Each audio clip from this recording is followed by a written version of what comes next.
Fala pessoal, sejam muito bem-vindos a mais um episódio do Fala PSEG. Hoje a gente mantém a temática, né? A IA tá aí e hoje eu tô acompanhado de um time de monstros, dos profissionais criativos aqui do PSEG. Hoje a nossa equipe de marketing, a gente já conversou com uma parte, né, em outros momentos. Hoje a gente, na verdade, está mais acompanhado, né, de um pessoal de criação de conteúdo e de audiovisual. Então eu vou pedir que Zé, por favor, se apresenta aí o pessoal. Bom, eu sou o José, conhecido como Zé. Eu sou designer gráfico aqui do PSEG e cuido de algumas marcas e todo esse processo de criação, principalmente agora com a inteligência artificial. É basicamente isso. Conteudista, Leandro. Olá, pessoal. Eu sou o Leandro. Sou conteudista, faço parte da equipe de conteúdo, né? Trabalho mais com a parte de textos, de roteiros e também estou aí com esse desafio de lidar com a IA. Eu sou a Gabriela Torres, mais conhecida como Gabi, por favor. Eu sou editora e motion designer aqui no PSEG, na equipe de audiovisual, e sou responsável por criar a identidade animada de eventos, de vídeos e canais e tudo mais. A Gabi é modesta, moçada. Tudo que vocês veem que é foda passou na mão dela. Na real, na mão de todo mundo aqui, né? Mas e aí, gente? Muita coisa mudou, né? Com essa popularização aí das inteligências artificiais e... Puta, a gente sempre conversa, né, no backstage, como que isso... Né, no backstage eu digo no nosso dia a dia, né? Inevitavelmente eu tô sempre com o Zé trabalhando então na parte de edição e de layout, da montagem, né, dos layouts. Então pra gente, né, pra mim também tá muito próximo, mas depois a gente vai passar a bola pro Lei, pra Gabi também falar. Mas o que mudou pra gente hoje em dia? Acho que mudou a questão... De início foi uma sensação de o que a gente vai fazer com tudo isso, com toda essa potência que foi entregue na nossa mão, porque foi entregue muita coisa e a gente não sabia como lidar com aquilo e não sabia como usar. Da mesma maneira que quando outras coisas lançaram e a gente não sabia até que ponto a gente podia avançar. Então, de início, principalmente na parte de design, que é criação de imagem, do zero, ou alteração de imagem, está muito embrionário. Então, muitas das imagens que a gente gera, a gente não pode usar em uso comercial, a gente não tem esse direito ainda. Algumas coisas a gente consegue usar, que são edições que a inteligência artificial consegue proporcionar para a gente. Então, hoje, o que a gente mudou muito é a questão de tempo. Então, antes a gente gastava muito mais tempo correndo atrás de uma foto ou produzindo uma foto para encaixar naquela persona, naquele perfil. E hoje em dia a foto não está perfeita, a gente consegue fazer ela ficar perfeita para a proposta que a gente precisa. Então, mudou muito e a gente consegue fazer isso em um tempo muito curto. Antes, o que eu demoraria para fazer, ou procurando a foto, ou editando aquela foto, eu demoraria muito tempo e a IA, a inteligência artificial que a gente usa hoje, que é a da Adobe, consegue proporcionar isso para a gente em segundos. Então, basicamente, tempo... A gente conseguiu produzir mais coisas em menos tempo ou gastar menos tempo procurando material para poder criar as nossas peças, os nossos materiais. Assim, muito resumido, o impacto foi esse inicial. E daí, óbvio, que a gente está no processo de entender o que a gente pode fazer com as próximas imagens quando isso for liberado comercialmente. Mas é interessante, né? Porque é muito louco. Você trouxe dois pontos bem massa, né? Um é do uso comercial. E, ao mesmo tempo, que louco, né? Hoje de manhã... A gente estava montando naquela peça e o Leandro tinha mandado uma sugestão. E agora, quando você entra no Adobe Stock, né? Que o pessoal de casa que não trabalha com artes gráficas é o pacote da Adobe que você paga e daí você já tem imagens prontas. Já vem, né, com o tagzinho gerado por inteligência artificial. Só que a gente não tinha notado até eu começar a tratar a imagem e perceber que tinha coisa assim, um pouco fora, né? Um pouco surrealista. E era quase um trabalho impressionista, né? Sim, que se você olhasse assim, né? Não eram rostos, era uma sensação de imagem. Eu achei potente e assustador. Na área de texto, né, que é a minha área, eu acho que foi um tombo maior, né? Eu gosto de ser mais dramático da mesa, me perdoe. Porque na área de texto nós temos o Word há 30, 40 anos, né? Vocês já têm o Photoshop, então os trabalhos de edição de vídeo já não corta filme, já faz muito tempo, né? Tem um tempo. Mas nós, das palavras, a gente escreve tudo palavra por palavra há muito tempo. A gente tinha no Word uma correção ortográfica e de uns anos para cá a correção de concordância, apenas isso. De um dia para o outro surge um negócio chamado ChatGPT e que fez a gente cair de costas, assim, falou, meu Deus do céu, eu vou perder meu trabalho. Até eu conhecer o ChatGPT e até eu perceber que ele não ia tirar meu trabalho, foram dias de tensão, assim, de verdade, porque nós temos usado isso, né, no nosso dia a dia na equipe para dar insights. Mas Sim. o que o ChatGPT entrega como texto não é o que a equipe de conteúdo do PSEG entrega. Não chega nem perto. Então, nosso contato foi esse, assim, de choque, né? Porque você não tinha nada, de repente você tem uma ferramenta que escreve por você. Escreve até que mais ou meninho, mas não entrega a qualidade do texto que nós temos aqui na equipe. E ao mesmo tempo é legal que o Zé trouxe um outro ponto interessante, que é a história de a gente ser mais produtivo.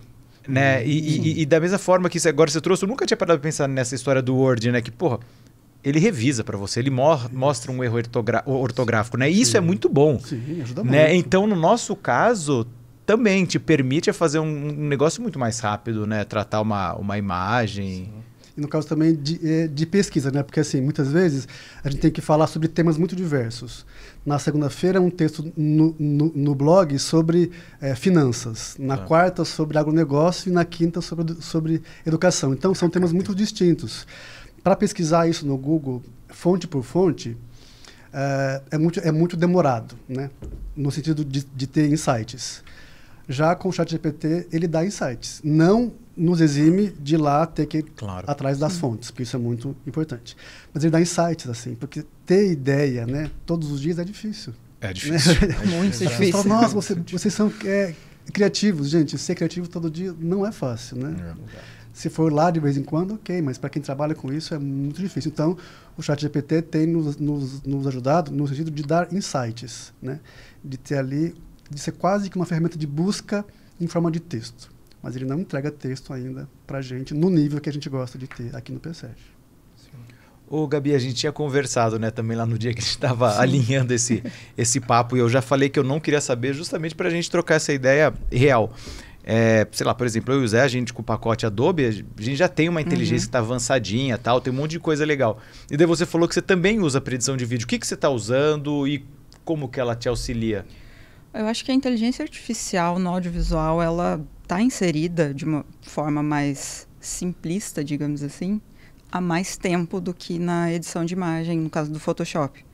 A gente tem os programas de edição de vídeo, como o After Effects, o Premiere, DaVinci, e a matemática deles tem, entre muitas aspas, efeitos que otimizam um processo criativo ali. Você quer remover um fundo, você tem como fazer a seleção atualmente de uma forma muito mais rápida através do cálculo de inteligência artificial que reconhece um objeto, que reconhece o céu, que reconhece qualquer elemento da imagem. E também, né, nas câmeras, a melhoria de processamento da imagem nas câmeras atuais, ela é muito grande. Antes você tinha que fazer todo um processo mais manual para você conseguir setar uma câmera para uma determinada cena. Hoje a inteligência artificial das câmeras, ela te possibilita esse trabalho de uma forma muito mais rápida. Puta, que da hora. Então, você tem a mesma capacidade produtiva do Photoshop, você tem dentro do After Effects. Você consegue remover um objeto, qualquer coisa assim, com uma seleção muito simples e deixa lá o programa processar aquilo. Mas você falou tipo de recortar fundo. Ele é mais ele entrega um bom resultado? Hoje sim. Porque assim, no nosso caso é muito doido, sei lá, por exemplo, você vai recortar um céu, você tem a opção de selecionar e ele te dá algumas opções. Sim. Isso eu não sei se você tem essa opção também. Mais ou menos. Ele ainda não foi implementado completamente, mas você tem sugestões do que você pode fazer e você tem efeitos que você aplica em cima desse recorte que automaticamente transferem um preset de uma cena para outra cena. Então, você consegue melhorar o seu trabalho de uma forma que tempos atrás ia ser muito mais complicado, muito mais complexo todo o processo para você formar isso. Se eu tivesse que tirar uma foto aqui e daí alguém pede, fala, puta, Thiago, não pode ter copo na mesa. Eu ia ter que apagar um copinho por copinho. Sim. E assim, eu poderia estar focado, na verdade, com coisas mais importantes do meu trabalho, né? Eu imagino que você também tem essa sensação. O que te permite focar quando você tem, por exemplo, sei lá, pô, já dá um tratamento geral melhor? Eu acho que a grande diferença dessa otimização de tempo vem na diluição, né, das suas tarefas. Porque remover de um vídeo, no caso, remover qualquer objeto, é muito complexo, é trabalhoso. E depende muito da capacidade do computador que você tem. Tá. Isso interfere bastante na questão de vídeo. Se você tem um computador com uma placa de vídeo, com uma configuração mais baixa, ou ele não vai funcionar, ou ele vai demorar muito tempo. Então, você pega essa otimização que essas possibilidades de tracking, de recorte te dá, você faz isso automático, falar, agora eu vou focar nisso aqui, numa correção de cor, que vai deixar a imagem muito melhor, muito mais bonita. Você vai focar no storytelling daquele vídeo, você vai focar na construção geral do vídeo, e não só perder 5, 6 horas removendo um detalhezinho ali de uma cena. Todo mundo ganha tempo, né? Eu até trago uma história que eu ouvi faz um tempo. Eu não vou saber os números exatos, tá? Mas, por exemplo, Mozart morreu muito jovem. E passou grande parte da vida dele, anos e anos e anos, tipo, sei lá, 7 anos da vida dele, chacoalhando nas carruagens, viajando pela Europa, em turnês pela Europa. Pensa no quanto Mozart poderia ter composto e ter feito muito mais concertos se ele tivesse um avião, um jatinho, cara, pelas turnês dele. Então, que louco isso. Eu acho que o lance que a Gabi falou é muito legal, porque você trata de economizar tempo em atividades que são previsíveis e trabalhar com o imprevisível. Nós somos imprevisíveis. A Luana trouxe esse assunto aqui, né, num outro episódio, que a máquina, ela trabalha com previsibilidade do que nós ensinamos ela a fazer. Sim. Nós somos imprevisíveis, nós somos muito melhores. E com o tempo, eu acho que o grande lance é esse, usar o tempo para continuar sendo imprevisível. Sim. Nosso papel como criadores, acho que seria muito mais interessante, ao invés de pensar na fatalidade das IAs, porque eu estou por dentro, eu estou desesperado, assim, mas não me entregar a essa fatalidade de que o mundo vai acabar, que eu vou ficar sem trabalho, e pensar assim, olha, vou ter mais tempo para continuar sendo interessante e imprevisível. Acho que essa, para mim, tem sido o estímulo. Então, assim, e até puxando para a questão de tempo e de... quando a Gabi falou sobre essa questão de tempo de demorar para editar, é a mesma coisa que a gente sente no design, que nem você falou, tirar copo por copo. Antes a gente tiraria copo por copo de uma mesa, manualmente, ou tentando usar um pouco de algumas ferramentas que o Photoshop possibilitava antes. Hoje eu posso selecionar todos os copos e pôr autofill. Eu não preciso nem falar o que eu quero que faça. Ele vai entender que é uma mesa e vai tirar os copos para mim. Isso vai demorar segundos. Sim. E coisa que eu demoraria horas. Então, isso, além de a gente poder ficar cada vez mais imprevisível, que é uma característica do ser humano, é também essa sensação de cada vez mais a gente incluir não, mas ser mais interdisciplinar. Eu sinto que isso existe da gente, não tem como a gente não fazer mais isso. Porque as ferramentas básicas que antes, um cara expert em Photoshop vai fazer, talvez a gente não precise mais ser expert em uma coisa no Photoshop, na ferramenta, porque tem a IA. E a gente pode focar em aprender outras ferramentas, outras teorias que melhoram o nosso trabalho no sentido de ser melhor em vários sentidos. Eu vou poder trabalhar em storytelling de um vídeo ou trabalhar melhor na composição de uma peça. Eu consigo focar, gastar mais tempo em coisa que eu não conseguiria antes e automaticamente me melhorar como pessoa. Acho que quando você se melhora como pessoa, você melhora a sua entrega. Então, tá tudo muito incluído e óbvio que dá um medo, porque até então você fala, nossa, eu estudei anos Photoshop para aprender a tirar um copo em 30, 40 minutos e agora a IA faz em 10 segundos. Então, talvez a gente o exercício do desapego de tudo que eu aprendi para poder aprender coisas novas mesmo e melhorar a entrega em todos os sentidos.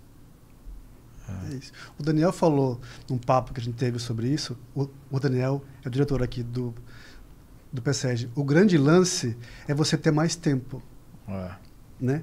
tempo para... até tem um lance já faz uns 20 anos, quando bombou aquele livro do Domenico de Masi, O Ócio Criativo, né?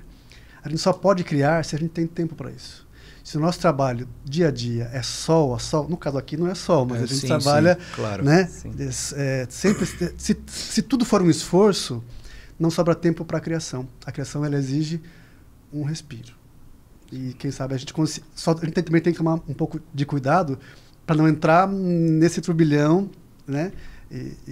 E ter cuidado para manter esse espaço para o respiro. Se eu gasto menos tempo para tirar o copo, seria interessante gastar esse tempo agora criando a composição em volta desse copo. Mas, ô Gabi, fazia um tempo, cara, que eu queria te perguntar, que eu imagino que você esteja mais inteirada. Eu nem pesquisei nada pra ser surpresa. Cara, o que tá acontecendo em Hollywood, né? Tá dando uma puta treta com greve de roteirista, o Lê falou que tá tendo com um ator também. Sim. No último dia 13 de julho, os atores entraram em greve. O Sindicato dos Atores de Hollywood entrou em greve e proibiu os atores de participar de premieres, de divulgação, de qualquer coisa assim. E também, obviamente, eles não podem gravar. A grande problemática disso tudo, que é que, além de todo o pedido deles por melhoria de salário, melhoria de condição de trabalho, né?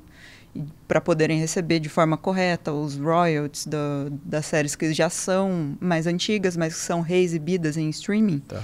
Tem um grande ponto que é os grandes estúdios, eles fazem scans de atores, não só dos atores principais, mas como de figurantes, e eles guardam isso num banco de scan. Um scan corpo, de face, de tudo. Cara, completo. E daí eles ficam com direito. Eles têm esse banco. Só que caralho, que o louco. que o SAG, que é o Sindicato dos Atores, está brigando é para que isso seja melhor conversado, para que isso não seja simplesmente usado. O estúdio precisa lá inserir um ator, precisa criar algo. Ele pode, atualmente, fazer isso. Com esse scan, sem qualquer autorização e sem qualquer pagamento por isso. Porque o ator já foi pago naquele dia que ele fez o scan. Então ele recebeu já por isso. Só que eles têm esse arquivo, né, scan guardado. E aí os grandes estúdios, eles estão tentando ir de contra isso porque encareceria para eles. Porque toda vez que eles precisassem usar um scan de alguém... Precisaria pagar o ator horas. Que absurdo! E aí eles não estão conseguindo se acertar, porque obviamente os atores querem ser pagos e os estúdios não querem pagar. Acho que a última vez que aconteceu uma greve dos roteiristas e atores ao mesmo tempo foi na década de 60. Já fazem 60 anos que isso não acontece. Então, isso vai trazer um rombo bem grande, assim. E você lembra por que foi? Não lembro. Da de 60 eu não lembro. No caso dos roteiristas, porque também tem IA pronta para fazer roteiro também. Tem. Não só isso, né? Porque você consegue gerar um roteiro com as IAs de criação de texto. Mas também tem todo o esquema de... Eles criam pequenas salas de roteiro e esses roteiristas desenvolvem um piloto de uma série, só que eles vão lá e demitem todos os roteiristas antes do roteiro ser aprovado. Então, tá bem complicada a situação, vai ser um caos, porque tudo foi cancelado, foi pausado, vai trazer uma queda de arrecadação para os filmes que já estão sendo lançados, porque os atores não podem participar de premiere, de material de divulgação, e isso representa uma boa parte, né, de lucro e de engajamento do público para os filmes. Para lançar um filme, né? Não, mas... no lançamento, inclusive no lançamento na premiere do Oppenheimer, os atores, que são atores já bem remunerados, eles teoricamente não precisam, né, do sindicato, eles ficaram só passaram pelo tapete vermelho e foram embora. Eles não ficaram para a exibição do filme. E, tipo, esse negócio aí do roteiro, eu fico imaginando que talvez, né, seja mais ou menos essa mesma lógica do scan, do ator. Sim. Porque, sei lá, tipo, imagina, o cara escreveu, sei lá, o piloto, tem um rumo não precisa, ali, né? Exatamente, tem o rumo, você Exato. alimenta a inteligência Sabe com isso. Que eu fiquei chocado? Dias atrás me apareceu no Instagram o seguinte anúncio. crie seu livro de ficção com o ChatGPT. Aí eu fico pensando assim, por que alguém...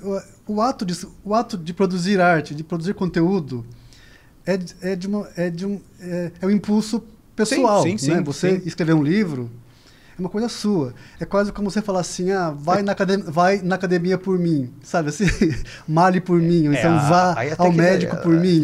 Não, mas eu não entendo, tipo, pinte um quadro. Eu não vejo sentido em você... Valor. E pode ter gente que, nossa, eu vou escrever um livro tal com o ChatGPT. Eu não vejo sentido, assim. Pode ser um pensamento de alguém que está mais velho e que não lida com as novidades, mas, gente, eu não vejo sentido em você terceirizar o serviço da criação, que é uma coisa... É algo talvez seja uma das coisas mais pessoais que você tem para oferecer. Sim, isso é interessante isso. E aí você vai lá e vai terceirizar isso para uma ferramenta. Então, eu acho que é um uso inadequado. Né? Não, e inclusive, desculpa te cortar, mas tem livro publicado hoje feito por inteligência já. Tem. Tem uma reportagem recente da Super Interessante, acho que de 2 meses atrás, que foi sobre IA. E, se eu não me engano, tem 100 livros publicados hoje na Amazon, que foi inteiramente escrito por IA. Cara, e as IA estão lendo, né? Porque eu não vou lendo isso. Não é. Fale pra elas. Então, mas o bizarro a gente não sabe quais são esses livros. Foram publicados com o nome de pessoas que criaram, que colocaram em Ghostwriter. Então, a gente não sabe. Talvez a gente esteja lendo um livro que foi gerado por IA, já. Porque tem 100 livros publicados, deve ter mais agora, né? Foi 2 meses atrás essa publicação. Então pode ter mais livros já. E tá rodando na Amazon, publicado livro digital por IA. Que louco. E passa do nível da preguiça, né? Não é assim, por que você vai... É basicamente por lucro. Eu entendo que não tem outro intuito a não ser lucro. Aí a gente entra Mas aí, assim, daí dá também para pensar na qualidade dos livros que estão saindo por aí. Porque para você não perceber... Exato. Porque eu acho que até uma das coisas mais legais que eu falo do nosso texto, né? Daqui do PSEG, que a gente sempre tem uma equipe preparada e dedicada a escrever um conteúdo de qualidade. Entrelinha. O texto que o ChatGPT entrega não tem entrelinha, não tem camadas. É um acúmulo de fatos. Né? Não tem espaço para... não tem tem um convite para reflexão. Sabe? Assim, é tipo um relato. Um relato é diferente de literatura. Nem todo relato é literatura. Sim. Então, assim, não li o livro, não posso falar, mas eu acho difícil que tenha... Profundidade. Não sei, porque eu não posso julgar, porque eu vou estar sendo muito... eu vou estar sendo precipitado, mas do material que eu tenho visto, produzido por inteligência artificial, não tem camada, não tem entrelinha. Sim. E talvez seja um livro genérico. A gente não está falando que é um livro incrível. Talvez realmente seja um livro genérico. Eu não sei qual é, talvez eu não tenha lido. Mas eu já peguei livro para ler que era genérico. Tipo, era uma história vazia e talvez... E também na área de texto é triste, porque assim, no chat GPT, que nós já temos agora, né? O Bard, do Google, que também já está... Eu ainda não brinquei com ele, para ser sincero. Está pisando no chat GPT. São as fontes. Nos textos de blog, por exemplo, que a gente vai atrás, né? De conteúdo formal, né? Ele mistura um conteúdo de uma pesquisa científica e acadêmica com um tweet de algum alucinado, com um blog de outro alucinado. Sim. Então, tudo é fonte. E não é assim. No mundo onde todo mundo se diz produtor de conteúdo, existem diferenças entre eles, né? Exato.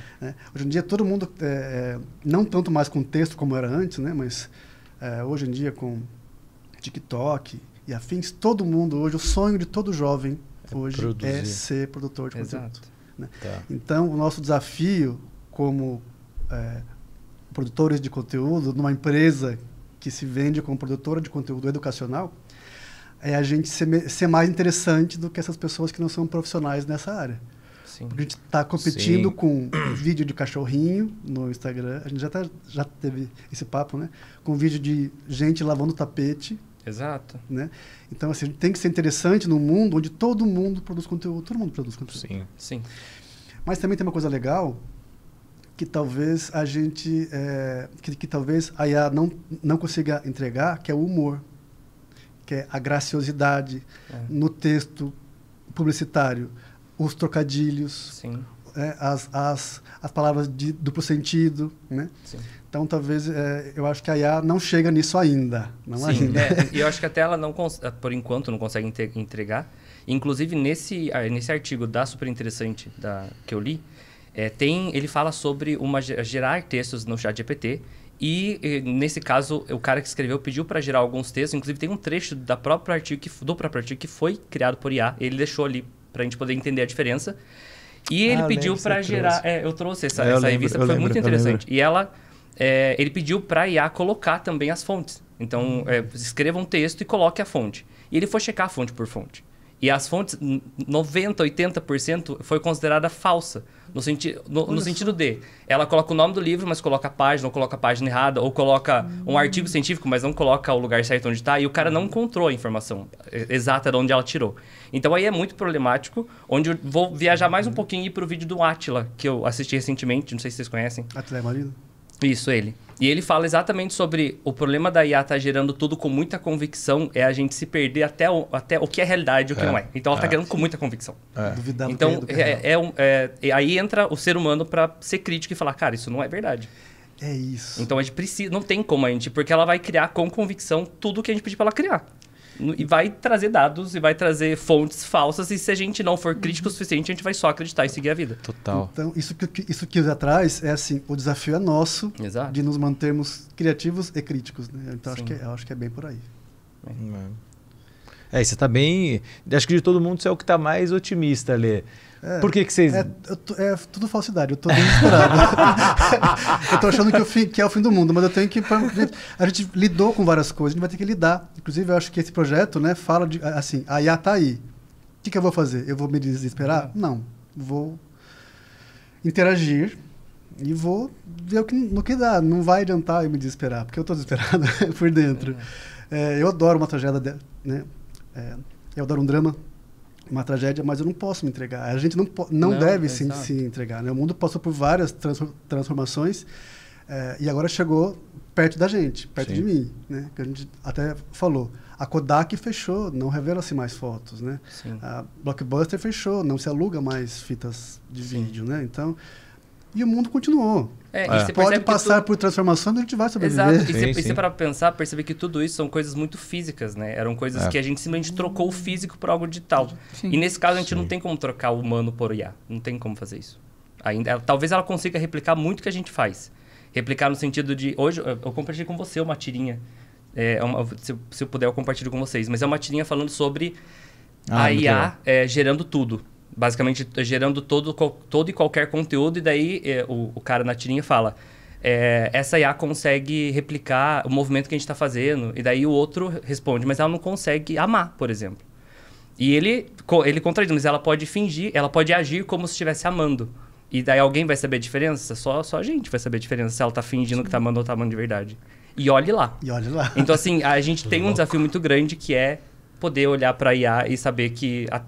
ter criticidade bastante para poder analisar tudo o que está acontecendo. O fator humano é o que diferencia o ser humano em si, né, de uma inteligência artificial. Eu acho que a gente não... Eu acho que eu sou a mais otimista aqui, porque eu adoro usar a inteligência artificial.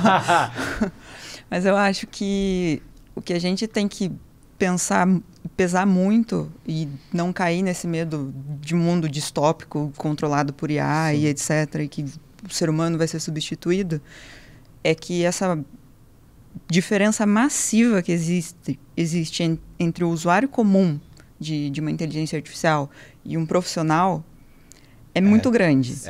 Porque a gente teve uma popularização e uma distribuição muito grande de inteligência artificial por causa das redes sociais, por causa de filtros que criam uma inteligência artificial muito básica, muito simples. Só que quem é profissional, ele não vai se tornar menos profissional por fazer uso de uma inteligência artificial. Perfeito. Você tem que se adaptar. A vida ela é feita de adaptação. Se você não se adaptar, você vai ser engolido pelo mercado. É uma coisa que a gente não tem como brigar. Tá aqui, a gente tem que entender... Tá aí. A gente tem que entender o limite de uso disso e entender também até que ponto a gente vai poder seguir uma criação de uma forma manual e com o uso de uma inteligência artificial. Exato. Porque esse é o maior limiar assim, do profissional para o usuário comum. Eu não vou usar uma imagem gerada por inteligência artificial da mesma forma que um usuário comum vai usar. Sim. Puta, sim. Porque isso os inputs, né? Sim. Você vai Isso a o gente, controle é seu. exato, a gente cai na mesma questão de um diretor de cinema, ele sabe o que ele está fazendo, ele está dirigindo um filme. E o que tranquilizam vocês de saber que vocês não vão ser substituídos por uma inteligência artificial? Posso começar? Manda não. Eu acho que nós somos o objeto, nós somos a fonte e o destino da criação. Nós alimentamos a IA com as nossas criações e ela cria lá as dela, baseadas no que a gente já criou. Então, só quem pode criar algo inédito somos nós. E outra, a gente sente tudo aquilo que chega até a gente, né? A gente vai sentir e vai reagir e vai se arrepiar e vai falar, meu Deus, que coisa linda, e a gente vai sonhar com isso. E o fato da gente se emocionar com a criação permite que a gente seja melhores criadores. Acho que é essa a diferença. Não vai ser igual. Faço das palavras dele. A gente não tem... É muito o que você falou sobre ser único, né? Ser humano. Toda essa conversa girou ao redor da gente, do ser humano. Então, o que me tranquiliza é saber que, mesmo que você falou, ela usa tudo que a gente imputou nela para poder gerar e ela vai entregar para a gente de novo. Então, é óbvio que a gente precisa de criticidade e eu acho que o que me tranquiliza é saber que estamos cada vez mais críticos. Isso me tranquiliza. Porque eu sei que ela vai entregar cada vez mais um material muito incrível. E se for da gente, se a gente esquecer que a gente é ser humano, a gente vai aceitar aquilo como bonito e vai... Talvez não se emocione, talvez a gente fique... Sabe? Talvez a gente tenha uma sensação de ok, vi algo bonito, mas não me tocou. Então, isso alivia e alivia que a gente está cada vez mais crítico porque ela está aí. Então, do mesmo jeito que ela vem, ela faz a gente ficar mais crítico como qualquer outro desafio que veio e fez a gente ficar cada vez mais crítico para olhar para ele. Então, acho que é o que me tranquiliza é isso. Acho que para mim é basicamente tirar o ser humano da zona de conforto. Porque a gente estava muito acostumado a dominar a arte de criar algo. Uhum. E agora, com você tendo uma inteligência artificial capaz de reproduzir, entre aspas, a mesma coisa que você vai ter que se aprimorar. Para mim, isso é tranquilizante porque eu quero estar me aprimorando sempre. Sim. Senão eu vou ficar naquela mesmice até quando? Porra, um ótimo pensamento. Tipo assim, eu acho que a IA nas artes visuais não cria um novo movimento. Sabe assim, eu acho que ela não vai, como a gente teve as genialidades ao longo do tempo, não cria um novo movimento literário. Não cria um slogan com os trocadilhos. Tostines vende mais porque é fresquinho porque vende mais. Não vai criar isso. E talvez a IA não crie diretamente um movimento literário novo. A gente tem que criar porque ela nasceu. Isso. Então, de novo, volta pra gente. Boa. Então, acho que... Está nas nossas mãos. Está nas nossas mãos, galera. De novo, está nas nossas mãos. Bom, gente, o papo tá ótimo, né? Mas a gente sabe que se deixar, a gente vai ficar aqui durante horas. A nossa diretora já pediu pra gente cortar. Então, gente, obrigado aí pelo papo. Obrigado. Foi gostoso. A gente vai continuar aqui depois que desligar Liga as mais, câmeras. Gente, Por favor, não fazer mais. Pessoal, valeu. Até o próximo episódio.